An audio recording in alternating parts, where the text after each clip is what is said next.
नमस्कार, सत श्री अकाल, आदाब, राम राम। मैं प्रभव आप सभी का स्वागत करता हूँ अपने सफ़र के चैप्टर नंबर 16 में, जिसका नाम है पूना के वे दो ब्राह्मण। पूना, 1 नवंबर 1947। 15 अगस्त के दिन जिस नौजवान ने अपने अनुयायियों सहित राष्ट्रीय स्वयंसेवक संघ के स्वास्तिक मड़े नारंगी झंडे का अभिनंदन किया था, उसकी आंखें बड़ी प्रसन्नता से उस कक्ष का निरीक्षण कर रही थीं जो शीघ्र ही उसके अखबार हिंदू राष्ट्र का नया कार्यालय बनने जाने वाला था। नाथूराम गोडसे के चेहरे पर उस वक्त जो हार्दिक चमक थी, वैसी चमक पहले शायद ही कभी देखी गई थी। हिंदू राष्ट्र के संपादक की हैसियत से वह आमंत्रित मेहमानों का बढ़ चढ़कर स्वागत कर रहा था। कोने में मिठाइयाँ सजी थीं। वहीं उबल रही थी वह चीज जिसके लिए नाथूराम गोडसे ने सारे शहर में नाम कमा लिया था। वहीं उबल रही थी वह चीज जिसके लिए नाथूराम गोडसे ने सारे शहर में नाम कमा लिया था। कॉफी। मनपसंद कॉफी पीने के लिए वह मीलों दूर तक पैदल जा सकता था। कॉफी के अलावा एक और बात के लिए वह उतना ही प्रसिद्ध था, वह था उसका अत्यंत सादा जीवन। उतने महत्व के अवसर पर भी नाथूराम गोडसे की पोशाक वही थी, धोती कुर्ता। सबकी बधाइयां स्वीकार कर रहा एक और व्यक्ति उबलती कॉफी के सामने से गुजरा। नारायण आप्टे। वह शानदार सूट बूट में सजा धजा था।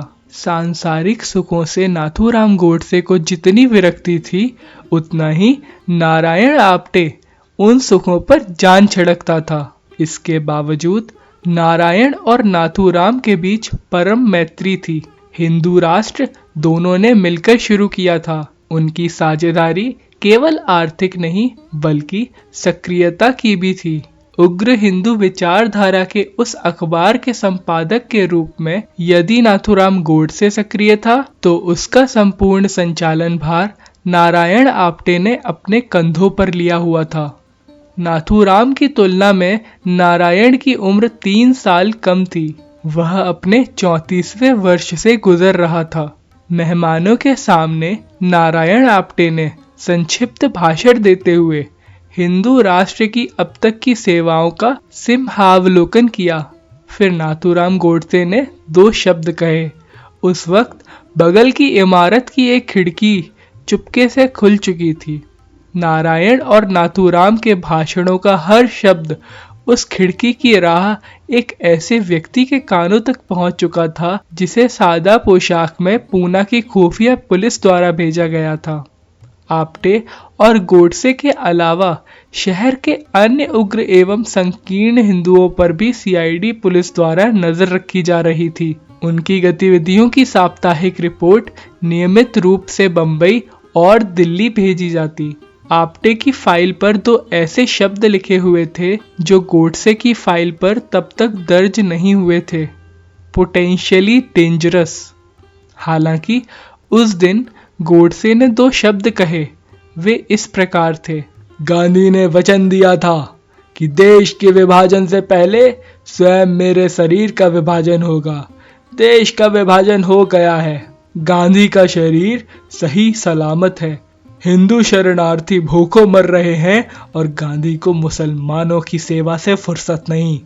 गांधी की अहिंसा ने हिंदुओं के हाथ पांव काट दिए हैं।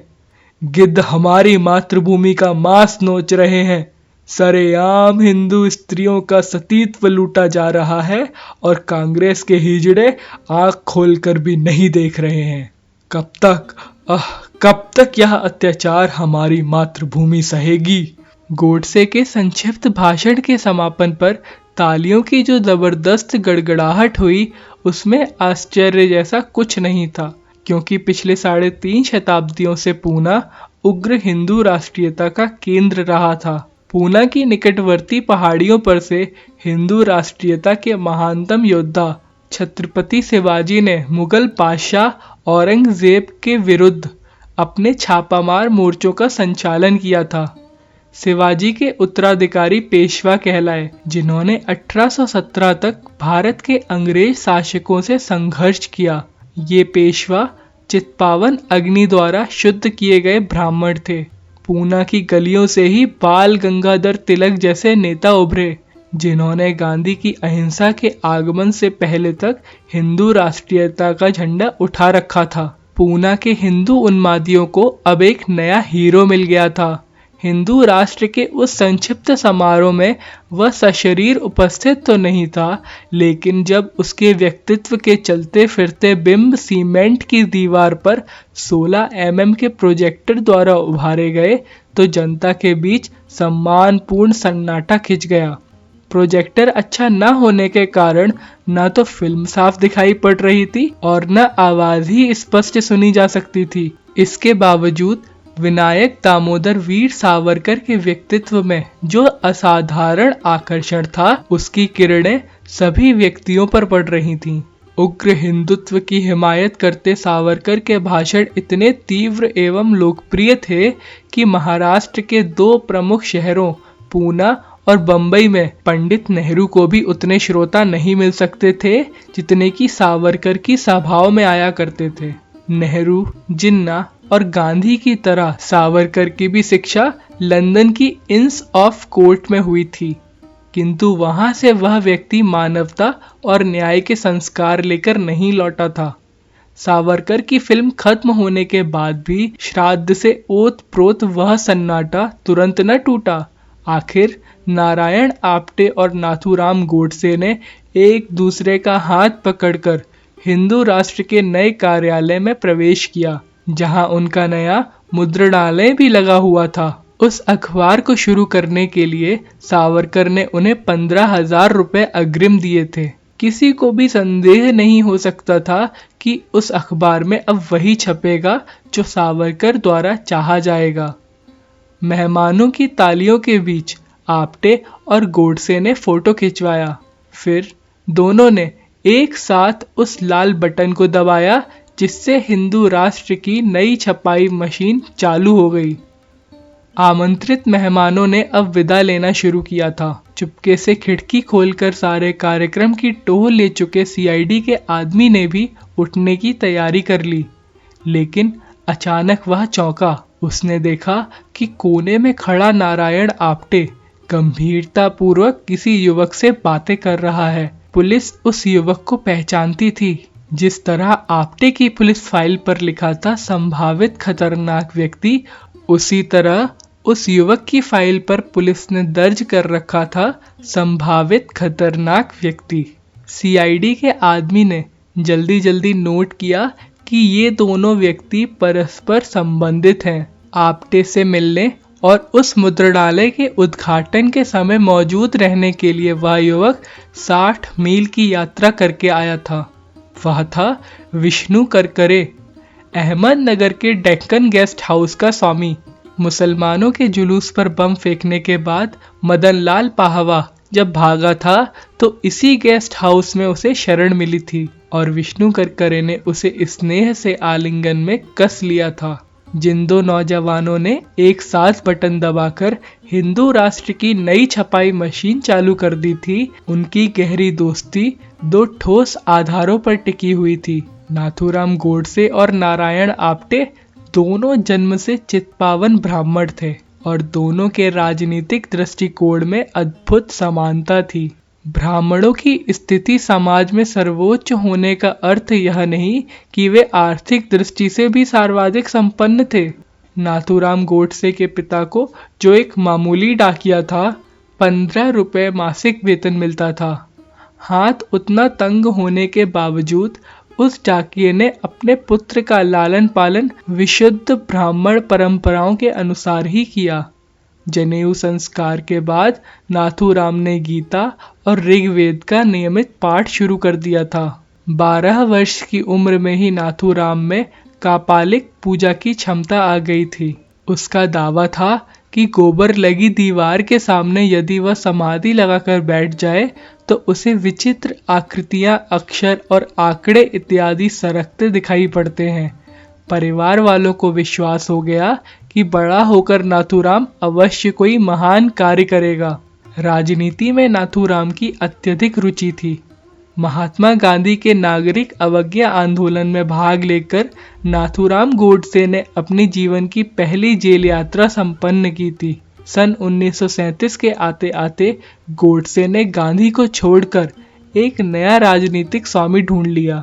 यह नया स्वामी स्वयं नाथूराम गोडसे की तरह एक चित्पावन ब्राह्मण था, वीर सावरकर। जिस व्यक्ति ने बचपन में ब्रह्मा विष्णु महेश की पूजा की थी, उसी नाथूराम ने सन 1942 के आते जाते तमाम देवताओं की तस्वीरें हटाकर उनकी जगह ऐसे हिंदू राष्ट्रवादियों की तस्वीरें लगा दी जिन्होंने मुगलों और अंग्रेजों से बार बार लोहा लिया था। बचपन में नाथूराम जिन मंदिरों में जाता था, उन्हें छोड़कर उसने एक नए आध्यात्मिक अड्डे की खोज कर ली, राष्ट्रीय स्वयंसेवक संघ का मुख्य कार्यालय। इस आरएसएस के ही किसी अड्डे में नाथूराम गोडसे और नारायण आप्टे की पहली मुलाकात हुई थी। हिंसा के माध्यम से हिंदुओं का पुनर्जागरण करने का पक्षपाती होने के बावजूद गोडसे से खून नहीं देखा जाता था। कभी जब वह आप्टे की फोर्ड गाड़ी चला रहा था तो एक भीड़ ने उसे रोका ताकि बुरी तरह घायल उस लड़के को अस्पताल ले जाया जा सके। गोडसे ने कहा, लड़के को पिछली सीट पर इस प्रकार रखिए कि मैं उसे देख न सकूं, वरना मैं बेहोश हो जाऊंगा। इसके बावजूद गोडसे को जासूसी कहानियां पढ़ने और मार धाड़ की फिल्में देखने का अजब शौक था। लोगों से ज्यादा मिलना जुलना उसे पसंद नहीं था। उसे औरतों से सख्त घृणा थी। अपनी माँ के अलावा वह किसी भी औरत की मौजूदगी नहीं सह पाता था। उसने 28 वर्ष की उम्र में ब्रह्मचर्य स्वीकार कर लिया था। नारायण आप्टे ने भगवे वस्त्र पहने उस साधु की ओर इतनी सावधानी से देखा कि उतनी सावधानी तो वह सुंदरियों के निरीक्षण के समय भी नहीं बरतता था। दरअसल वह साधु था ही नहीं। उसका नाम था दिगंबर बगड़े। बंबई में अपने पतित पावन उपदेशों के लिए नहीं बल्कि पुलिस रिकॉर्ड के लिए प्रसिद्ध था। भगवे वस्त्रों और पवित्रता की मुद्राओं के जोर पर वह अपना धंधा आसानी से चलाता रहता। भेष बदलने के लिए साधु बनना सबसे निरापद है, इस विश्वास का धनी वह व्यक्ति गैर कानूनी हथियारों के लेन देन में पक्का उस्ताद था। पिछले 17 वर्षों में दिगंबर बगड़े को 37 बार गिरफ्तार किया गया था। बैंक लूटने से लेकर हत्या करने तक न जाने कितने आरोप पुलिस ने उस पर लगाए थे, लेकिन साबित केवल एक हो सका था। गांधी जी के नागरिक अवज्ञा आंदोलन के समय बगड़े उस आरोप में पकड़ा गया था कि वह एक सुरक्षित जंगल में वृक्ष काट रहा था। उसे 1 महीने की कैद भुगतनी पड़ी थी। दिखावे के लिए पूना में वह पुस्तकों की दुकान चलाता था। उसी दुकान के एक गुप्त कमरे में इन चीजों का ढेर लगा रहता। घर का तैयार बम, अन्य विस्फोटक पदार्थ, छुरे, कुल्हाड़ियां, बगनके, पीतल के दल्ले, गुप्तियां और पंजाब के दंगों में उपयोग किए गए सभी डरावने हथियार। दुकान पर आते जाते ग्राहकों को निपटाते बीच में जो समय मिलता, उसमें बगड़े और उसके वृद्ध पिता द्वारा ऐसी पोशाक बुनी जाती जिसके कारण वे ठगों, चोर उचक्कों, गुंडों और यूनियन बाजी करते लोगों के बीच अत्यंत प्रसिद्ध हो गए थे। मध्यकालीन योद्धाओं जैसा बख्तर जो कपड़ों के नीचे पहना जाता और जिसे बंदूक की गोली भी न भेद पाती। नारायण आप्टे का नाम बगड़े के सबसे अच्छे ग्राहकों में आता था। हिंदू राष्ट्र के उस संचालक ने जून महीने से अब तक लगभग 30,000 रुपयों के अस्त्र शस्त्र बगड़े से खरीदे थे। आप्टे एक ऐसा आदमी था जो हमेशा कोई न कोई साजिश पकाता रहता। कभी उसकी साजिश थी कि दिल्ली में जब मुस्लिम लीग की बैठक हो तो हथगोले फेंककर जिन्ना को खत्म कर दिया जाए। आप्टे ने एक बार हथियारों की टोली स्विट्जरलैंड तक भेजने की तैयारी कर ली थी ताकि जेनेवा गए हुए जिन्ना का सफाया हो सके। आप्टे को इस बात पर बड़ा दुख था कि बीमार होने के कारण जिन्ना पाकिस्तान से निकल ही नहीं रहे थे। नारायण आप्टे की नवीनतम गतिविधि के अनुसार हैदराबाद में गुरिल्ला छापे पड़ना शुरू हो गए थे। और निजाम को कत्ल करने की कोशिश भी शायद होने वाली थी। मैं किसी बड़े हंगामे के फेर में हूँ। नारायण आप्टे ने दिगंबर पगड़े के कान में फूंक मारी। वाकई जबरदस्त हंगामा। मुझे लोहे के कवच और हथगोलों की जरूरत पड़ेगी। कुछ पिस्तौल भी चाहिए। 2 पल के लिए बगड़े सोच में पड़ गया। कवच वगैरह का प्रबंध तो वह कर सकता था, लेकिन पिस्तौल हासिल करना उन दिनों आसान नहीं था। उसने कहा कि पिस्तौल का प्रबंध वह दिसंबर के आखिरी दिनों में कर पाएगा, उससे पहले नहीं। आप्टे उलझन में पड़ गया। आखिर उसने सहमति में सिर हिलाया। उसका वाकई जबरदस्त हंगामा थोड़ी प्रतीक्षा कर सकता था। देर आए दुरुस्त आए। नई दिल्ली, दिसंबर 1947।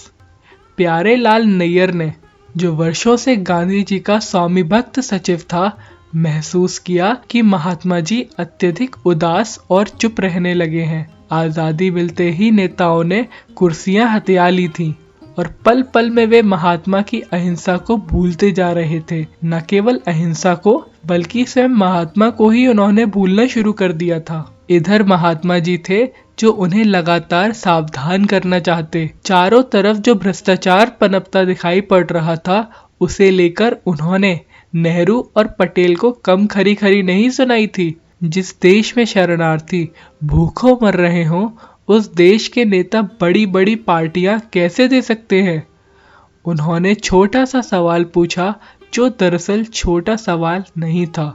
नेहरू और पटेल पर महात्मा ने स्पष्ट आरोप लगाया कि वे पश्चिम की प्रगति पर सम्मोहित होकर भारत के देहात को भूलते जा रहे हैं। देश में अब भी शांति स्थापित नहीं हो सकी थी। दिल्ली के मुसलमान नेता गांधी जी से बार बार आग्रह किए जा रहे थे कि वह दिल्ली से कहीं न जाएं, क्योंकि अगर वह गए तो दिल्ली के मुसलमानों को बचाने वाला कोई नहीं होगा। पंजाब से आए हुए सिख और हिंदू शरणार्थियों को दिल्ली पुलिस की नौकरियां बड़े पैमाने पर दी गई थीं। ये कर्मचारी मुसलमान विरोधी मानस के थे। सिख और हिंदू शरणार्थियों ने अपने निजी उपयोग के लिए मस्जिदों और मुसलमानों के घरों पर कब्जा जमाना शुरू कर दिया था। मुसलमानों के कुछ घर तो खाली पड़े थे, कुछ को शरणार्थियों ने जबरन खाली करवा लिया था। गांधी जी को सर्वाधिक दुख इस बात का था कि दिल्ली में शांत वातावरण बनाए रखने के लिए आत्मा की शक्ति बिल्कुल भी काम में नहीं लाई जा रही थी। केवल हथियार बंद सैनिकों के जोर पर शहर के विस्फोटों को दबा कर रखा जा रहा था। जो शहर भारत की राजधानी था, देश के बड़े बड़े नेता जहां बैठे थे, यहाँ तक कि स्वयं महात्मा गांधी जहां मौजूद थे, वहां आत्मा की शक्ति की उस सीमा तक अनुपस्थिति मोहनदास करमचंद गांधी से सही नहीं जा रही थी। वह कुछ करने के लिए अकुला रहे थे। वह बेहद चुप रहने लगे थे।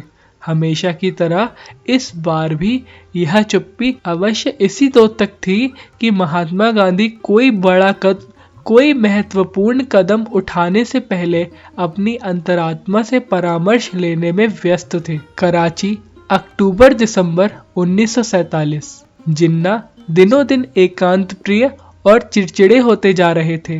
राष्ट्र का बड़े से बड़ा और छोटे से छोटा अधिकार उन्होंने अपने हाथों में रखा हुआ था। उनके सैन्य सचिव कर्नल बर्नी ने अपनी डायरी में लिखा है, जिन्ना की दशा उस बच्चे जैसी हो गई थी जिसे किसी चमत्कारवश चांद मिल गया हो और अब वह एक पल के लिए भी उसे छोड़ने को तैयार न हो। फेफड़ों को खाई जा रही उनकी वह बीमारी बड़ी तेजी से सर उठा रही थी। रोज उनकी उम्र एक दिन न बढ़कर एक मास बढ़ जाती। भारत के बुरे इरादों के भय ने उनकी नींद हराम कर रखी थी।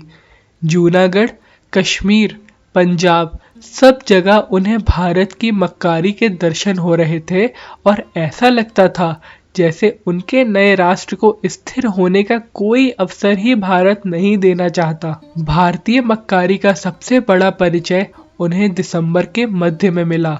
हफ्तों हफ्तों की गर्म बहसों के बाद भारत और पाकिस्तान ने आखिर उस बंटवारे की रूपरेखा तैयार की जिसे आर्थिक और भौतिक साधनों का अंतिम बंटवारा कहा जा सकता। और यहीं भारत ने गाज गिराई। आज़ादी के समय भारत के खजाने में 40 खरब नकद रुपए थे। उसमें से पाकिस्तान को काम चलाऊ अग्रिम के रूप में 20 करोड़ रुपए दिए गए थे। समझौते के अनुसार अभी 55 करोड़ रुपए शेष रह जाते थे, जिनके भुगतान के बाद ऐसा कहा जा सकता कि खजाने में से पाकिस्तान ने अपना हिस्सा पूरा पा लिया है। भारत ने कहा कि जब तक कश्मीर समस्या नहीं सुलझ जाती तब तक ये 55 करोड़ रुपए नहीं दिए जाएंगे, वरन यह रकम निश्चित रूप से हथियार खरीदने में खर्च होगी और हथियार निश्चित रूप से ही भारतीय सेना पर ही आग उगलेंगे और हथियार निश्चित रूप से भारतीय सेना पर ही आग उगलेंगे। भारत की इस जिद ने जिन्ना को कंगाली की हद पर लाकर खड़ा कर दिया। काम चलाऊ अग्रिम की राशि समाप्त हो चुकी थी। सरकार के नागरिक कर्मचारियों के वेतन में ताबड़तोड़ कटौती करनी पड़ी। अंत में जिन्ना को वह अपमान सहना पड़ा जो उन जैसे गर्वीले व्यक्ति के लिए शर्म से डूब मरने जैसी बात थी। जिन्ना की सरकार ने ब्रिटिश ओवरसीज एयरवेज कॉरपोरेशन से एक हवाई जहाज चार्टर किया था, जो शरणार्थियों के वहन में उपयोग हुआ। सरकार ने उक्त कॉरपोरेशन को जो चेक जारी किए वह भुगतान हुए बगैर वापस चला गया, क्योंकि खाते में उतनी रकम ही नहीं थी। मदन लाल पाहवा की जिसके लिए ज्योतिषियों ने भविष्यवाणी की थी, इसका नाम एक दिन सारे भारत में जाना जाएगा। अहमदनगर में डेक्कन गेस्ट हाउस के मालिक विष्णु करकरे का संरक्षण पाकर फल फूल रहा था। शहर से 5 मील दूर स्थित शरणार्थी शिविर में जाकर मदन लाल ने 10,000 शरणार्थियों का दल तैयार कर लिया। ये लोग मुसलमान व्यापारियों के यहाँ जा जाकर शरणार्थी सहायता कोष के लिए चंदा मांगते। देने से मना करने वाली की दुकान जला दी जाती। चंदे में जो रकम मिलती वह केवल शरणार्थियों की सहायता में खर्च नहीं होती थी, उससे भांति भांति के हथियार खरीदकर एकत्र किए जाने लगे। करकरे का सपना था कि जिस प्रकार शिवाजी ने छापामार युद्ध करके औरंगजेब की नाक में दम कर दिया था, उसी प्रकार वह भी उस सरकार की पटिया पिठा देगा जो हिंदू मुसलमान एकता की मूर्खता भरी बातें कर रही है। 1948 के नव वर्ष दिवस पर इस रोमांचक सपने में छिद्र हो गया। किसी हत्याकांड की तहकीकात के सिलसिले में पुलिस ने जब अचानक आकर डेक्कन गेस्ट हाउस के व्यवस्थापक के कमरे की जांच की तो गैर कानूनी हथियारों के ढेर को छुपाया न जा सका। व्यवस्थापक ने घबराकर स्वीकार कर लिया कि यह हथियार विष्णु करकरे की संपत्ति है। विष्णु करकरे और मदन लाल पाहवा अहमदनगर से भाग निकले। उतनी मशक्कत से जमा किए गए उन तमाम हथियारों को पीछे छोड़कर उन्होंने 60 मील दूर स्थित पूना की दिशा पकड़ी, जहां हिंदू राष्ट्र के व्यवस्थापक नारायण आप्टे के साथ विष्णु करकरे की दांत कटी रोटी थी। संपादक नाथूराम गोडसे का भी पूरा सहयोग हमें मिलेगा, विष्णु करकरे ने मदन लाल पाहवा को आश्वस्त किया। नई दिल्ली, 12 जनवरी 1948। किसी समय का वॉइसरॉय का अध्ययन कक्ष आज गवर्नर जनरल का कार्यालय था, जहां उस वक्त महात्मा गांधी लॉर्ड माउंटबेटन के सामने बैठे हुए थे। इसी कक्ष में इन्हीं दो व्यक्तियों ने पिछले वर्ष उन अत्यधिक नाजुक वार्ताओं को संपन्न किया था जिनके आधार पर भारत का भाग्य निर्णय किया जाना था। तब ये दोनों व्यक्ति अत्यधिक शक्ति और सामर्थ्य के केंद्र थे। आज स्थितियां पलट गई थीं। जिस आपातकाल समिति ने माउंटबेटन को गुप्त रूप से भारत पर राज्य करने का संपूर्ण अधिकार सौंप दिया था, आज स्थितियां पलट गई थीं। जिस आपातकाल समिति ने माउंटबेटन को गुप्त रूप से भारत पर राज्य करने के संपूर्ण अधिकार सौंप दिए थे, उसे अब भंग किया जा चुका था। माउंटबेटन की हैसियत फिर से एकमात्र गवर्नर जनरल की तरह रह गई थी। भारत के राजनीतिक दृश्य को प्रभावित करने की उनकी क्षमता अब मात्र इतनी रह गई थी कि भारतीय नेताओं के साथ वह अपनी व्यक्तिगत दोस्ती के जोर पर अगर कोई बात मनवा ली तो मनवा ली, वरना कुछ नहीं। महात्मा गांधी की स्थिति भी ऐसी रह गई थी जैसे तेजी से बहती किसी धारा ने कोई लक्कड़ किनारे सरका दिया हो जो अब फालतू पड़ा हो। पुराने साथियों ने भी अकस्मात उनके आदर्शों का त्याग कर दिया था। उनके अहिंसा धर्म को चुनौती देने के लिए हर कोने में कोई न कोई खड़ा था। माउंटबेटन ने भले ही महात्मा के विरुद्ध जाकर देश का विभाजन किया, किंतु महात्मा का जो व्यक्तिगत स्नेह उनके प्रति था उसमें कोई कमी नहीं आई थी। महात्मा ने बल्कि यहाँ तक महसूस किया था कि आज़ादी के बाद मेरी जो गतिविधियां रही हैं उनका सही मूल्यांकन अगर कोई कर सका है तो केवल लॉर्ड माउंटबेटन। मुझे आशा है कि आप अन्यथा नहीं लेंगे। महात्मा गांधी का स्वर था। मैं आपको अपने एक निर्णय की सूचना देने आया हूँ। दिल्ली में जब तक पूर्ण एकता और शांति की स्थापना न हो जाए, और यह स्थापना भी सेना के जोर पर नहीं बल्कि आत्मा की शक्ति के जोर पर, तब तक मैं आमरण उपवास करना चाहता हूँ। गहरी सांस के साथ गवर्नर जनरल अपनी कुर्सी में बैठे रह गए। उन्हें मालूम था गांधी जी के साथ बहस करने का कोई अर्थ नहीं। इसके अलावा उन्हें अकस्मात यह भी महसूस हुआ कि गांधी जी के इस निर्णय के पीछे उनके जीवन भर का संचित असीम साहस काम कर रहा है। अपने आदर्शों और अनुभव जनित निष्कर्षों को वह यदि दांव पर लगाना चाहते हैं तो उन्हें इसका हक है।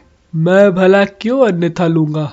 माउंटबेटन बोले, मेरा ख्याल है कि जो आप करने जा रहे हैं उसके अधिक भव्यता मनुष्य के किसी कार्य में नहीं हो सकती। मैं शुरू से आपको बेहद पसंद करता हूँ। जहाँ अन्य कोई शक्ति काम ना कर रही हो वहाँ आप हमेशा सफल होते रहे हैं। इन शब्दों के साथ माउंटबेटन के मस्तिष्क में कौन सी हुई। उपवास शुरू होते ही देश की सबसे बड़ी नैतिक शक्ति गांधी जी पर केंद्रित हो जाएगी। भारत सरकार पर उनका नियंत्रण इतना अधिक होगा जितना देश के अन्य किसी व्यक्ति का नहीं। उपवास की वह अवधि कुछ घंटों चले चाहे कुछ दिन, लेकिन बिरला हाउस में बिछी दरी पर लेटकर जब गांधी जी मौत की दशा में धीमे धीमे बढ़ना शुरू करेंगे तब देश के सर्वाधिक जीवंत व्यक्ति वही होंगे। नेहरू और पटेल एक बार गवर्नर जनरल का प्रस्ताव गिरा सकते हैं, लेकिन उपवास की यातना सह रहे गांधी का प्रस्ताव नहीं। माउंटबेटन ने गांधी जी से कहा कि हमारी सरकार पाकिस्तान को उसकी रकम अदा करने से मना कर रही है। सरकार के तमाम कार्यों के बीच यही एकमात्र कार्य ऐसा है जो जानबूझकर किया जा रहा है और जो गलत है। गांधी जी तनकर बैठ गए। जी हाँ, वह सहमत होते हुए बोले, यह गलत है, अनैतिक है, बेईमानी है, अंतर्राष्ट्रीय वादा खिलाफी है। और इनके होठों से शब्द का प्रवाह फूट पड़ा। एक बार जब सरकार ने अनुबंध कर लिया है तो वह उससे पीछे कैसे हट सकती है? भारत को तो अपना व्यवहार ऐसा रखना चाहिए कि सारी दुनिया की आंखें खुल जाएं।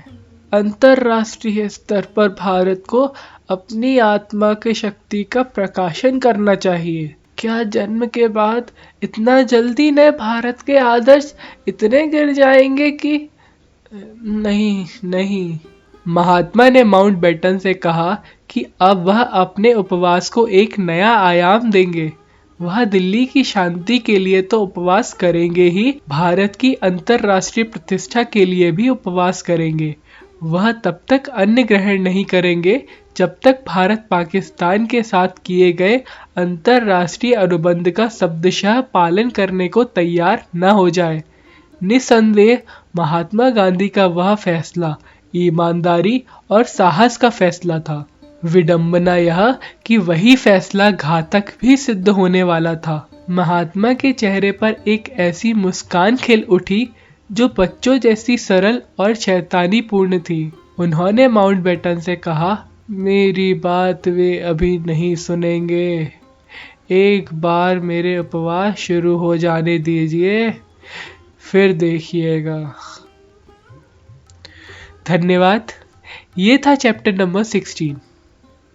कल हम सुनेंगे चैप्टर नंबर 17 जिसका नाम है गांधी की जान जाने दो। तब तक अपना ध्यान रखें, अपनों का ध्यान रखें। जय हिंद। जय भारत।